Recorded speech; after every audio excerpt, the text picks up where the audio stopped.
365 Sports. Are the Kansas City Chiefs heading to Kansas? Is Travis Kelce retiring at the end of the season? Plus, we got to talk about this upcoming game for the Chiefs versus the Titans on Sunday as Gardner Minshew makes his starting debut for the Kansas City Chiefs. We're going to discuss all three of those topics here today on the Chiefs Report, a part of 365 Sports. I'm Jace Andrews. We hope you are having a wonderful day, and thank you for making us a part of your day today, whether you're watching on YouTube, listening on Apple Music, or Spotify. We want to say we really, really appreciate you tuning in and consuming this show. Now, so much to talk about here today, talking about the Chiefs potentially having a new home outside of Arrowhead and how that could be coming in the next couple of days. Travis Kelce today took to the podium after practice and had some interesting statements on his future, not just with the Kansas City Chiefs, but also with the NFL. We'll talk about that and discuss what his comments mean. And then, of course, we got to look forward to this Gardner Minshew matchup against the number one pick Cam Ward and the Tennessee Titans here on Sunday. And what, yes, might be technically a meaningless game for everything besides draft order, it still means a lot for the players and the names on the back of their jersey. So lots to break down. Let's go first to the Chiefs potentially leaving Arrowhead. Now, this was a report that started formulating yesterday, but if you want to go in reality, it's been forming for the past couple of years. And what I mean by that is there has been multiple legislative groups and, of course, the whole drive of Kansas City being in Missouri, but a new stadium wanting to be built, especially for the Royals, not just the Chiefs, into the actual Kansas City, Kansas. Now, that all to be said, I don't know the actual logistical values of all this, but I'm just going to tell you what we know from here. The NFL released a very good article talking about it. If you want to go check that out, it gives a lot more detail, but it will be able to, I'll kind of get you the main points in this if you don't want to have to read through all of the political standpoints, I guess. So here's what we got. With a year-end deadline approaching, the Legislative Coordinating Council is scheduled to meet Monday in Topeka, Kansas, where it will consider approving star bonds that would fund up to 70% of a stadium project to help lure an NFL franchise to the state. That being, of course, the Chiefs. Now, both the Chiefs and the Royals have played for more than 50 years side by side in Jackson County, Missouri. Both of those are set to expire, though, in 2031, and both of these franchises have been looking toward future plans.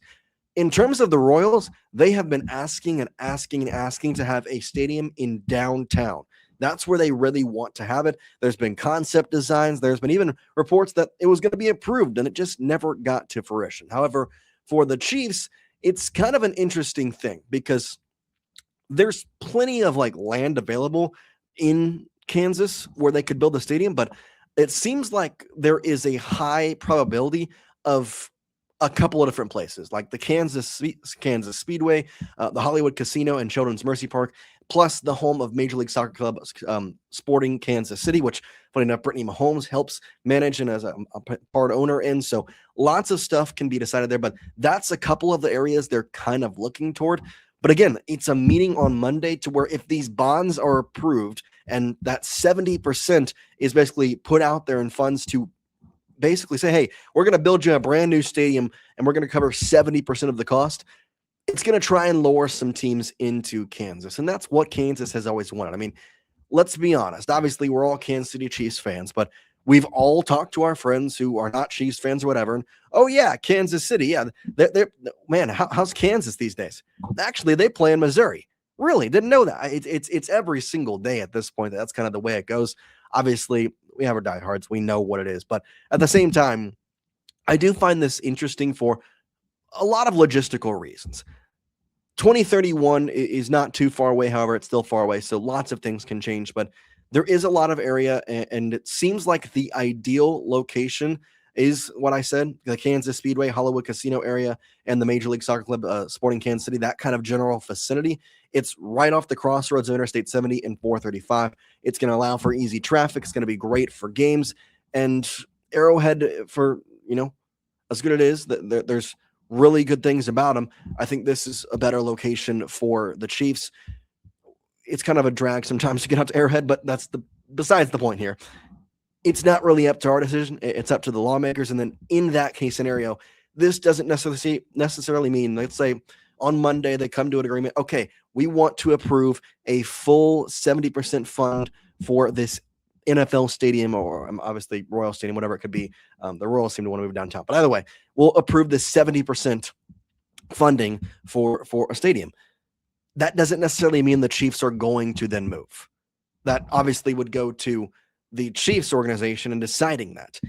This is all in hopes of enticing the Kansas City Chiefs. And I'd have to say, with how much talk they've had about potentially leaving Arrowhead, getting a new stadium, whatever that might be, this would be the perfect opportunity for them to do so. And for Missouri's side of things, there's not really much they can do because they've kind of been, let's say, not great in the management department / communication department with everything going on between the communication between the stadium, kind of the way the Chiefs manage things. It just hasn't been exactly what the Chiefs have wanted, what they have wanted, and for that matter, kind of what overall is best for the organization. And so all that to be said, I do highly, highly think that if the fund is approved on Monday, the Chiefs are going to take it. The Chiefs are going to take it, and they'll probably move to, like I said, that area next to the Kansas Speedway and that, Hollywood Casino area. There's just a lot of space there. Again, it's in a perfect spot for a multitude of different reasons, but it's kind of interesting. Now, we do have a quote from the Kansas Department of Commerce in their final statement. Here's kind of what they said. The state of Kansas is in active discussions with the Kansas City Chiefs about the prospects of building a new stadium and other facilities in Kansas. No final agreement has been reached, but this would be a massive economic win for Kansas and benefiting Kansas for generations to come. We aggressively are pursuing this opportunity. What that tells me is that this is a huge, huge thing. Now, it's a loss for Missouri. Obviously, they already lost the Rams a while ago now, and there's a bunch of stuff going on with them. But in terms of Kansas, they want to have the Chiefs. And I don't know about you, but if I were the Chiefs organization / as a Chiefs fan, I want to play where I'm wanted. And not that Missouri doesn't necessarily want the Chiefs. That's not what I'm saying. But Kansas City is actively pursuing, saying, hey, we want you here.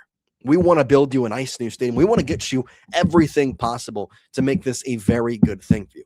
And with that to be said, I think that is a very good thing to have. In fact, the matter is, we saw in that quote, they are active in their discussions with the Chiefs organization about building that stadium in the area. And so with this comes the prospect again of the Chiefs saying, okay, yeah, maybe we do that. I mean, 70% of the funds, pretty nice deal right there. And again, for obviously Kansas natives, it's a very good thing economically in the way that their legislation was talking about it. But overall, I don't want to get too much into the politics of it. It's just not the point of this show. But I do find it interesting that the possibility of the Chiefs officially moving to Kansas has never been higher than probably right now. And so we'll keep you updated on all that and kind of, go in more in depth on things on Monday if that is passed and what that means. And really at that point, have the Chiefs officially accepted it, kind of all the details. At the end of the day, though, any of this is probably not going to happen until 2032. That's when they'll probably have time to actually build the stadium in those years. And that's when the official agreement between the Arrowhead, Missouri, and the Chiefs and Arrowhead all kind of come to a close. So we'll keep you updated with all of that. Now, continuing on here in the show, want to talk about Travis Kelce because he is, well, he's getting up there. And not that you can tell on the field by any stretch of the imagination. He's still playing like a top-tier tight end. And I would argue to say that he is going to end up as one of the top 2, top 3 tight ends of all time. And what's funny is he might be top 2 in the Chiefs organization just because of one other guy who played with him. But besides the point, it seems like this might be the end of the line for him. And so I want to kind of go in depth on a couple of different things. The first thing is that he did address this in a recent press conference. He talked about it. And here's kind of the thing. People are making inferences, but I have some more stuff with it. So here is kind of what happened. Travis Kelce said this on New Heights, his podcast with his brother Jason, very popular. Obviously, we all know that. About Patrick Mahomes. Quote, he's going to make sure he comes back stronger than ever. Hopefully, the Chiefs can get him back as soon as possible. And the thing that raised eyebrows, quote unquote, was that he said the Chiefs instead of we. And of course, that sparked a multitude of different things. And while, yes, I understand to an extent where people are coming from with that, I think it's a little bit harsh for them to say that just because he's a free agent after this season. The smart thing to do, using yourself as a business, quote unquote, which that's basically what Travis Kelce is at this point, is to not tie yourself down, is to not tie yourself to an organization. And maybe he does want to play more. Maybe he does, but is it going to be with the Chiefs? He doesn't know. And so this is kind of where things start to spark. And so today, he kind of was on the press conference or at a press conference and had a couple of different things to say. So first we go to a question about playing out this season and what it means to him. And here's what he said, quote, "It's integrity. I signed up to be a Kansas City Chief. I've been dreaming of playing in the NFL since I was a kid. Getting back to that mentality will give you all the motivation you need," end quote. This is obviously great. He wants to be out there. He wants to play. But at the end of the day, that is not the quote that everybody wants to see. What he wants to see and what people want to hear is this. Travis Kelce was asked about his future beyond this season. He said, quote, "I'd rather keep the focus on this team. It's a unique time in my life," end quote. He's right. And the point that I try to make in this is that Travis Kelce is one of the best tight ends of all time. Like, no ifs, ands, or buts about it. He is one of the best tight ends of all time. However, this is a time in his career and in his life where he could leave, and it wouldn't really matter that much. And what I mean by that is this. He's dating Taylor Swift / engaged, and I mean, they could be married at this point. I don't really know. They do secret marriages nowadays, so I can't really tell you. But he could he'll be married to Taylor Swift very soon. The thought of kids is there, obviously. The thought of a life, the thought of everything is with that. And she's a multi-billionaire, so the money is not a question. Not to mention, his New Heights podcast is reaching new heights, no pun intended, every single time it's posted. As a philanthropist, as an entrepreneur, as a person, he has never been in a better spot in his non-football life. Does he love playing football? Yes, we're not questioning that. We're not questioning him being a all-time tight end. But what we can look at is the stats and the past couple years and seeing what this future for him looks like. He's been a 1,000-yard receiver multiple times in his NFL. I believe it's, at the end of the day, it's 8 times in his career. Past 3 years, though, 984, 823, and now 797 in 14 games without Patrick Mahomes for the final 3. We'll see if he can get to 1,000. And if you look at the most receiving yards among tight ends of all time, Travis Kelce ranks right there at 3rd. Receptions, he's 3rd. Receiving touchdowns, he's 5th. He is one of the best tight ends all time, having 68.5 yards per game, which ranks him 1st among all-time tight ends. Nobody can deny what Travis Kelce has been able to do in his career. Nobody can deny what Travis Kelce has meant to the Chiefs, has meant to the sport of football, and has meant to the sport of football in a way that we don't really think about, and that's the way to make yourself more than a football player and use your platform to grow yourself personally in other ways and to grow the world and better the world in better ways. And that's what New Heights has done. That's what he's done through multiple different charity events and organizations and fundraisers and everything that he has been able to do throughout his career. He's a good human being. If this is the end for Travis Kelce, if this is his final 3 games and they will be without Patrick Mahomes, what a ride it's been. This guy coming out of Cincinnati, the only reason he didn't get cut at Cincinnati was because his brother saved him there. It's an amazing story. It sucks to say that this might be the end, but he's also, 36 years old. He'll be 37 next October, and he's got a very good life outside of football. And yeah, he could send another 4-year contract for sure and play till he's 40. And he might do that. I'm not saying that that's that, but it just to me, to the way that it looks, to the quotes that we're hearing, to the life he has outside of football, why? Is he going to continue? I really can't say so. We're going to take a break. We'll come right back. We'll discuss this upcoming matchup between the Chiefs and the Tennessee Titans. So don't go away. We'll be right back here on the Chiefs Report, a part of 365 Sports. Dive into adventure with Scuba.com, your ultimate destination for top-tier scuba and snorkeling gear. With over 20 years of experience, our expert staff, who've dived everywhere from the Galapagos to the Maldives, provides personalized advice to help you find the perfect gear for any underwater journey. Shop leading brands like GoPro, Aqualung, and Scuba Pro. Whether you're a beginner or a pro, trust Scuba.com for the best in diving equipment and expert guidance. Explore now at Scuba.com. That's SCUBA.com. Scuba.com. BizChair.com, your one-stop shop for premium commercial furniture that blends quality with affordability. From ergonomic office chairs to durable restaurant seating, we cater to diverse industries including corporate, medical, hospitality, and education. With over 20 years of experience, we offer fast shipping, exceptional customer support, and furniture solutions that stand up to high-traffic environment. Elevate your space with BizChair's vast selection of stylish, reliable, and cost-effective furniture. Visit us today at BizChair.com to transform your business. Level up your game with Corsair, the global leader in high-performance gear for gamers, content creators, and PC enthusiasts. From award-winning PC components to premium streaming equipment, smart lighting, and esports coaching services, Corsair delivers an ecosystem designed for peak performance. Whether you're a casual gamer or a pro, alleviate your setup with Corsair. Shop now at Corsair.com. That's Corsair.com. Corsair.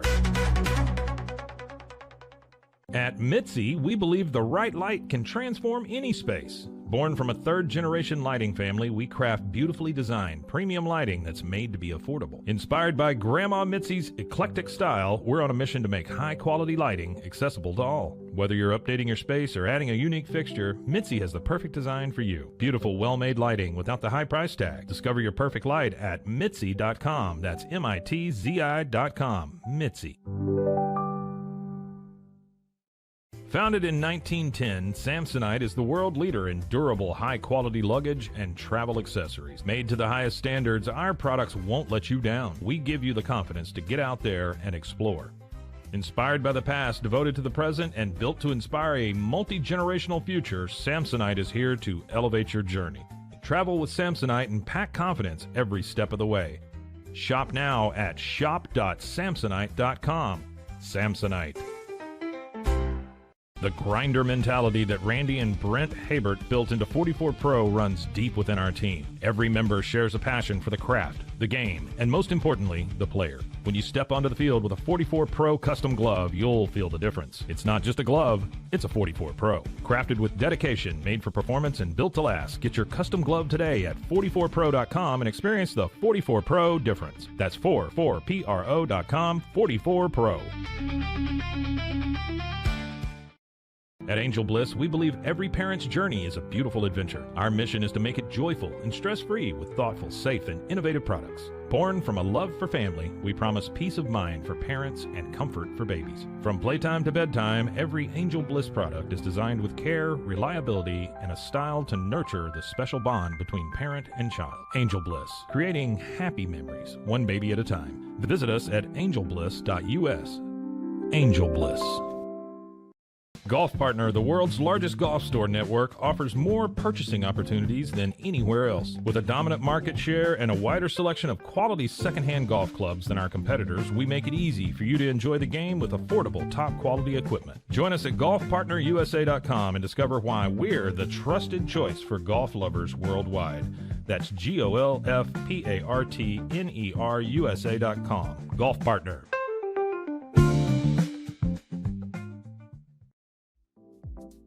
Since 2003, Bluehost has been empowering people to harness their brands online with innovative web hosting solutions. Trusted by over 2 million users, we're the longest-running WordPress.org recommended host. With Bluehost, you get a safer, better web experience, supported by the world's most popular site builder, and backed by our commitment to open-source projects. Visit Bluehost.com today and take your website to the next level.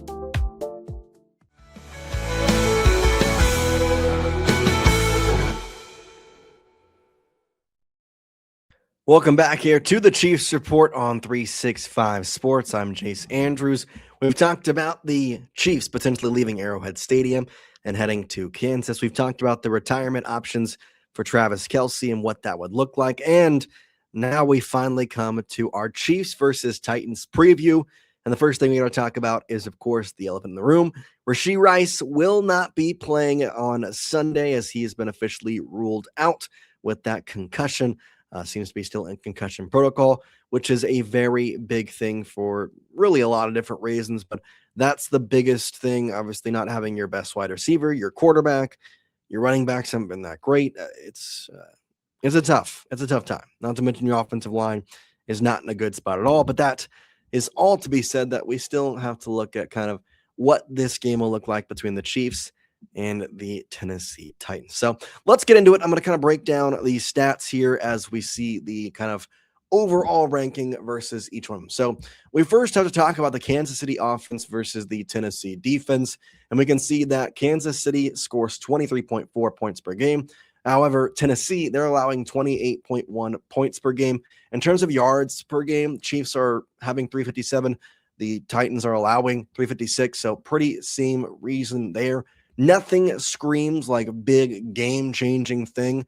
The Titans are just not a good team. Their defense isn't good. They allow a lot of points. They allow a lot of touchdowns. They allow a lot of yards. That's just the way it is. And so when trying to look through this, the big thing is going to be the Tennessee offense and this Kansas City defense. Because let me just read you the ranks for this Tennessee Titans offense. They're 31st in points per game in the NFL. They're 31st in yards per game in the NFL. They're 29th in points of play. They're 31st in yards per play. They're 32nd in third down conversion percentage. The one stat they're not the worst stat is red zone scoring efficiency. When they get to the red zone, they score 53.85% of the time. That's 22nd in the NFL. And they score just 1.6 touchdowns a game. That's 31st in the NFL. Meanwhile, the Chiefs defense is ranking on the top half of pretty much every single stat besides third down conversion rate. The Chiefs allow a third down conversion 42.53% of the time. That's 28th in the NFL. Kind of the big thing when it comes to the Tennessee offense and the Chiefs defense is definitely that red zone scoring percentage. Again, 53.85 for the Tennessee Titans and a 53.66 percentage of the Chiefs allowing a red zone touchdown. Obviously, those are going to be pretty big factors if you have to ask me. In terms of other big things to look at, I don't think there's much to really talk about with the offense for the Tennessee Titans. It's really what their defense can do. They're okay at rushing yards. If we go back here, we can kind of see that the Chiefs rush for the 21st most yards per game, where the Tennessee Titans give up the 20th most yards per game in terms of rushing. All these stats are just kind of like Tennessee is terrible and Kansas City is okay / above average. And you can kind of make out what you want with how this game is. But as much as I want to sit here and say that the Chiefs have this percentage and the Titans have this percentage and they're ranked this and they're ranked this. And while all those stats are definitely, yes, important, the bigger thing is that these two teams are not fighting for the playoffs. One of these teams has fired their coach. The Chiefs have lost their quarterback. They've lost their best wide receiver. And they're also in a tumultuous spot with their injuries. So I think at the end of the day, it's which team goes out there and plays better. I think the Chiefs will win, let's be honest. I don't think this is a team that Kansas City should even have a thought of to lose to.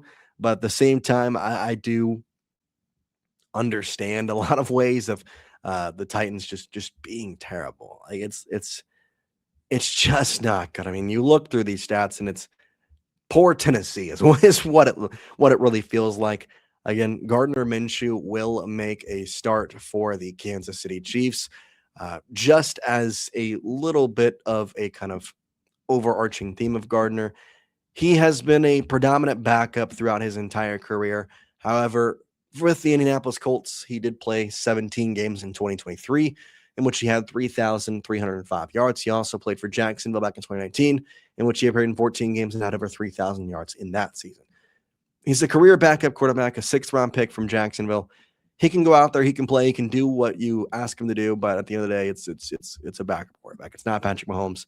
I'm excited to watch him just because Gardner Mayhem was a part of my high school / college days, and so I'm excited to see him on the field, especially for the team that I like, and that's a big thing. But at the end of the day, it's a weird game to predict. I am going to say the Chiefs are going to win this one. Shocker. I'm going to say 28-14. I don't think that I think the Chiefs can score. I really do, and I think that the Titans won't. Actually, the Chiefs haven't scored that much. Let's say 21-14. Let's go there. 21-10, 21-14, something of that nature. Let me know your score prediction in the comments section of this video, or if you're listening on Apple Music or Spotify, you can always tweet it and at me at JaceAndrews_. I'm always excited to respond to you and see who's listening and watching the show. But that is a little bit of the preview for tomorrow's game, and it's all we got for you here today on the Chiefs Report on 365 Sports. We appreciate you listening on Apple Music and Spotify. Make sure you follow us if you have not already. And if you're on YouTube, we appreciate you as well. And make sure you hit that subscribe button to keep in tune with everything Kansas City Chiefs related. We'll see you next time here on the show. And for now, peace out, everybody. 365 Sports.